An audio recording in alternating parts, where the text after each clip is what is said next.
Unlabeled leadership is a volunteer service. We appreciate our guests for their stewardship and remarkable stories. We also appreciate listeners like you who back the show with star reviews and contributions. Gary DePaul with Unlabeled Leadership. Welcome to episode 139. Katherine McCord is inclusive and embraces diverse needs. Here's a shout out to listeners in Uruguay, Bratislava, Slovakia, and in the United States, Glendale, Wisconsin, Pearl River, New York, and Ann Arbor, Michigan. With that, let's get started. It's one thing to embrace diversity, but it's something altogether different when you're able to make a contribution to the DEI field. Katherine is that person.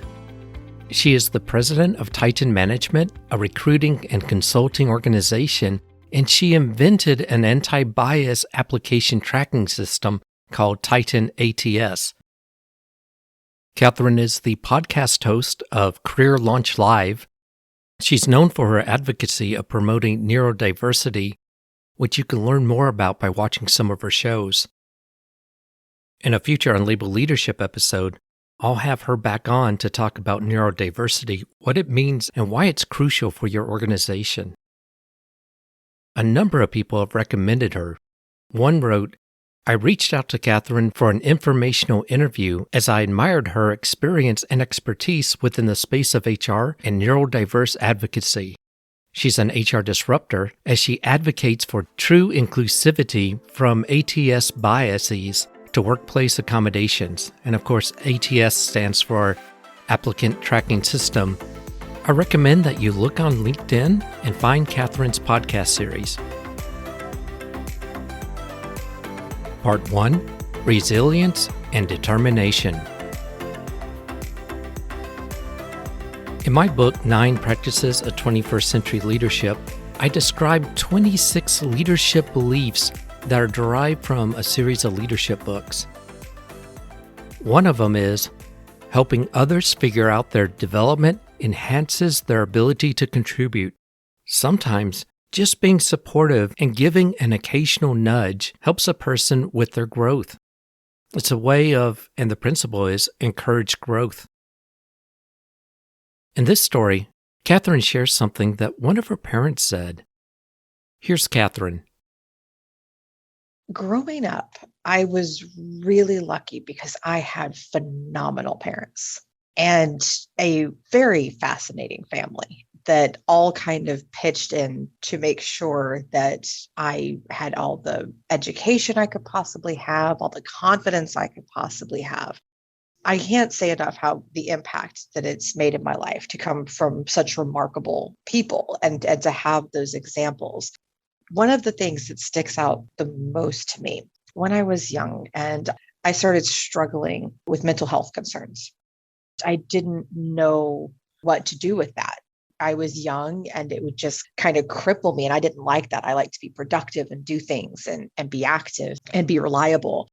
My father sat me down and he had his own battles and he talked to me and he said, you know how we always tell you that you can do anything you want to do? And I said, yeah. He said, you can control this. He said, you can learn it and you can control this and not let it master you, but you can be the master of your mental health. And that really stuck out to me.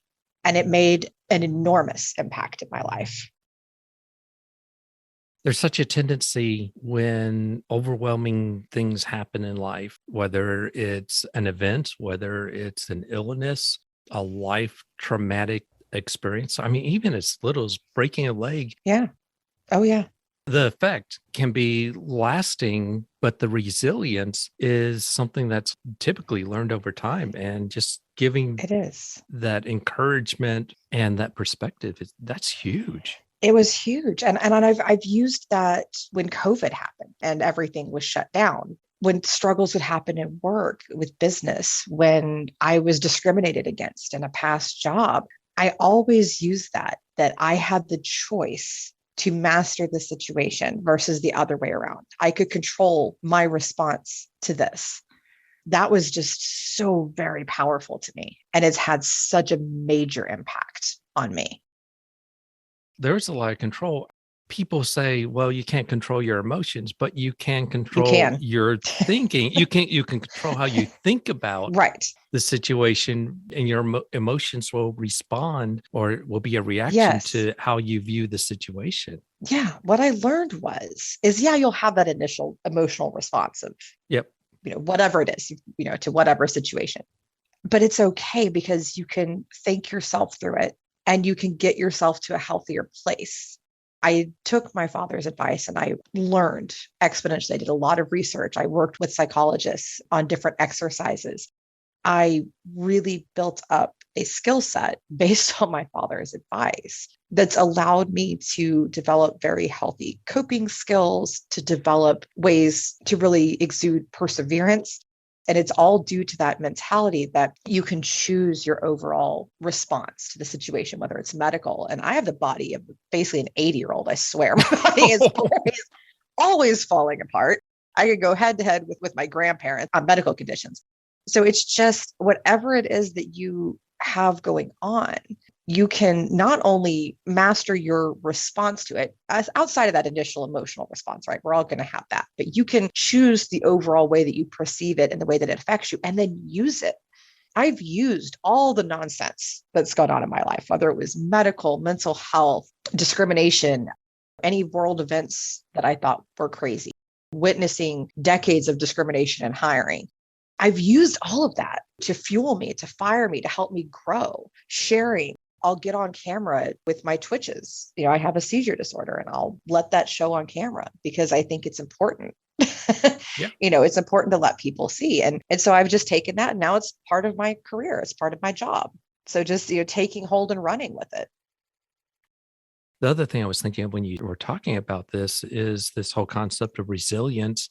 If you interpret a situation in a particular way and it's devastating, and this is really true, especially if you're an entrepreneur and you just have setback after setback. If you're an author and you, Right. back in the traditional days, you submit your book to get it published and you get rejected.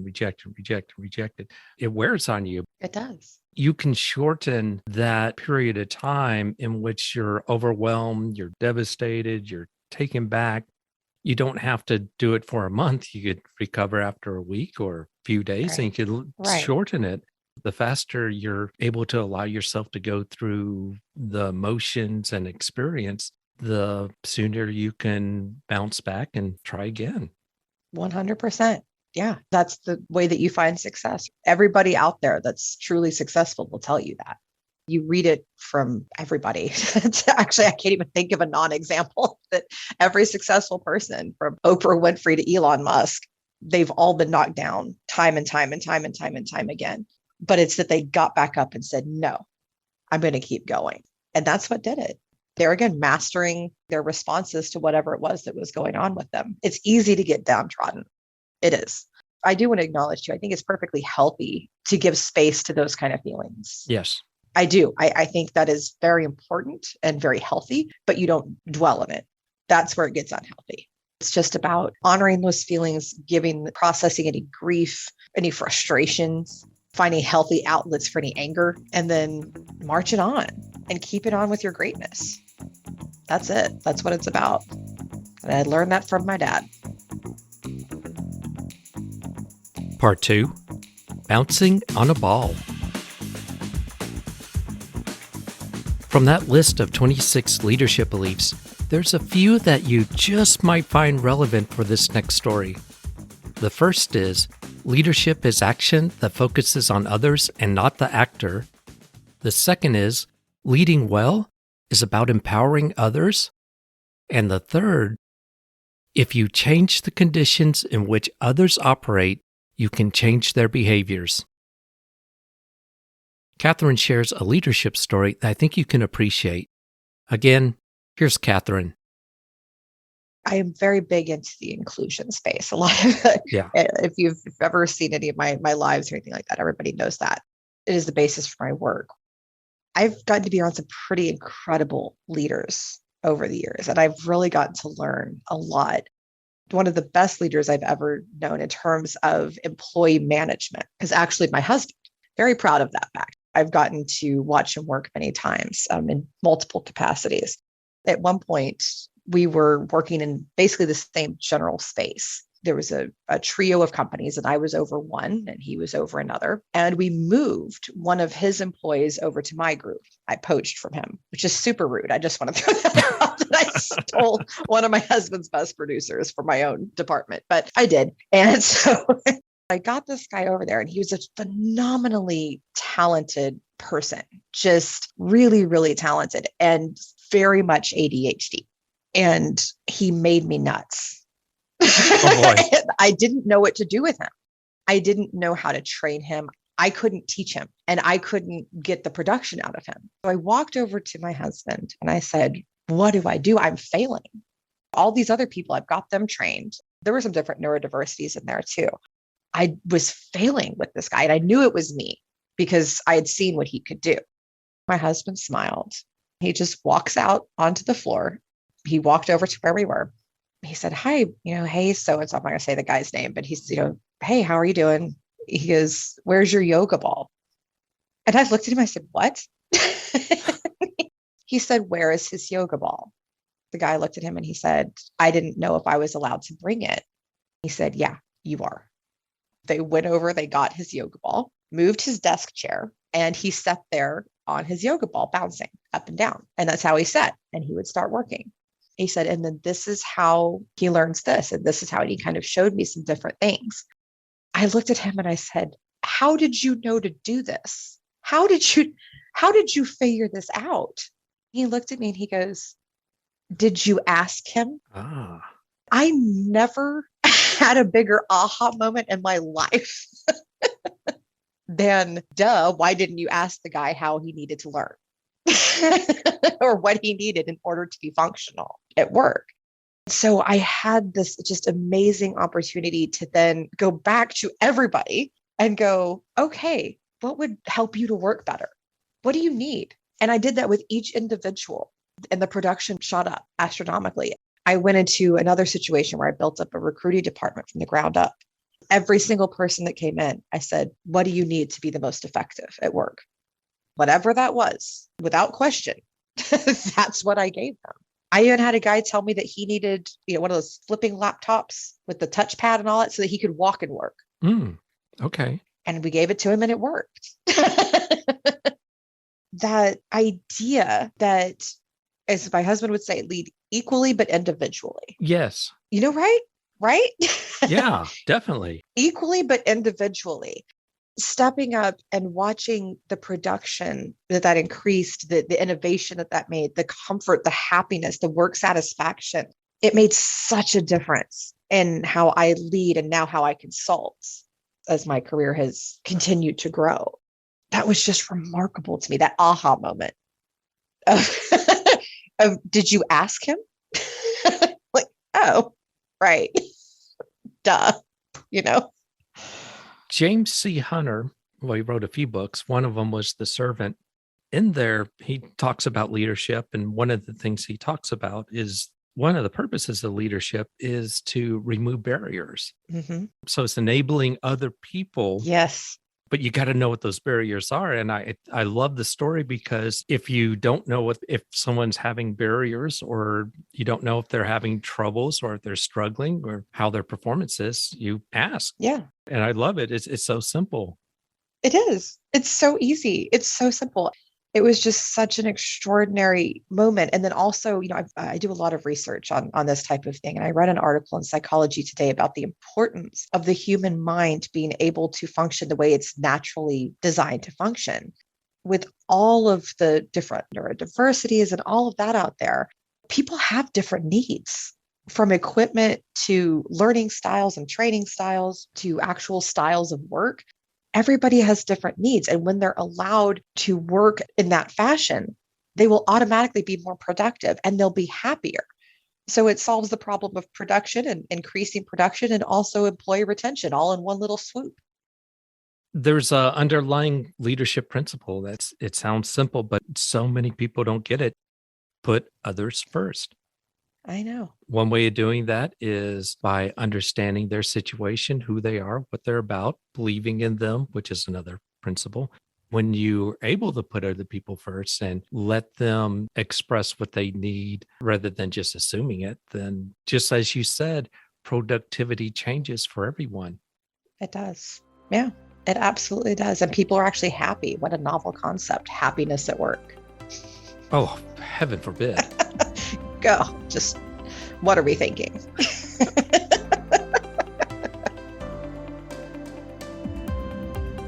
Part 3, Inclusiveness, Learning, and Firing. We all can improve on how we lead, and Katherine has some practical advice that can help us, and she shares it from the perspective of all her work in diversity, equity, and inclusion. Here's Katherine with her advice. One of the first things that people always ask me is, well, how do I build an inclusive culture? How do I make sure that there's inclusion? The honest truth is that it's a whole culture. The biggest piece of that is willingness to learn and evolve. Your culture has to be about learning and evolution, and not evolution like what we learned about in school. Yeah. Evolving your culture. What I tell people is start with embracing different. Embrace different. Don't ask everybody to be the same. Don't try to put everybody into a box. It doesn't work. That is just factual. It reduces productivity. It creates unhappiness in the workplace. Stop doing it. Start with embracing different, celebrating different. Don't just celebrate holidays in whatever country you're in. Ask everybody, hey, what do you celebrate? Let's talk about it. Let's do a thing for that. Let's celebrate that for you. Don't set up dress codes that are culturally oppressive. Don't do things like that. Yeah. And talk to people. Be willing to learn so that when somebody comes to you and they tell you, hey, this made me uncomfortable, don't justify it to them as to why it wasn't a big deal. I see that all the time, all the time. Which is a defensive reaction. It is. It is. Yes. As leaders, that's not what you ought to be doing. Your job is to take care of your people. Just going through those steps of listening, learning, evolving. And I will tell you, the biggest piece of advice that I have for anyone who wants to make sure that their culture is truly inclusive and truly breeds safety and excitement for work and a healthy culture is fire the jerk, whoever they are. Fire them. I don't care if they're your top producer, fire them. That jerk is, although we're labeling the person, but that person's behavior is pulling the rest of the company down. So yeah, maybe that person is a high performer, but it's lowering the performance of the people around her or him. That's correct. Absolutely. Yes. And I do like to make sure that people, because I've had people always use the him for the jerk. I'm like, oh, no. Trust me, there are female jerks out there too. Let me rest assured. Let me put your mind at ease about that. I've seen plenty of them as well. But they've got to go. There's always a hesitancy with that. Or, oh, I need to keep coaching them. Well, maybe start with the coaching. But if they don't respond to it, fire them. It's not worth it. It's not worth your time. It's not worth your investment into somebody who doesn't want to do better. That's my tip number one is build a preemptively inclusive culture, fire the jerk. Kind of the other one for leadership is learn. Never stop learning. Read, go to seminars, and go to things about subjects about which you're kind of ignorant. Oh, okay, I don't know what this is. I need to learn about this. Don't keep reading the same things over and over again about things you already know. I mean, it's good to stay sharp, that's fine, but learn, branch out, learn new things. Because the more that you do that, it's going to set you up for success with your people, with the problems that arise. And it's going to give you the right kind of mindset to be able to figure out solutions, because then you're used to going out and researching and learning. So that's one of my biggest tips is learn. Make yourself smarter. I don't think it's possible to lead without continuously learning. The two go hand in hand, so to speak. I would agree with you, actually. And I think that's missed a lot. I think that's why a lot of people manage and don't lead.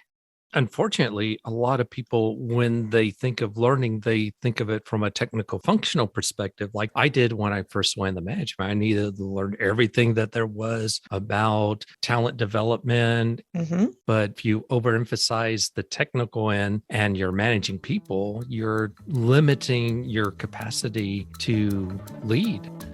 Yes, absolutely. 100%. That is very, very true. I like that. That's pretty much all I have to say about it. Fire the jerk and learn. My thanks to Katherine McCord. If you'd like to learn more about Katherine, go to the show notes. And if you have a question or comment, go to unlabelleadership.com, click the message icon, and leave a voicemail message for up to 1 minute. I'd like to thank those who contribute to the show. Your donations makes a difference because this is a volunteer service. I'd like to thank you for listening. This is Gary DePaul. Until next time, lead on.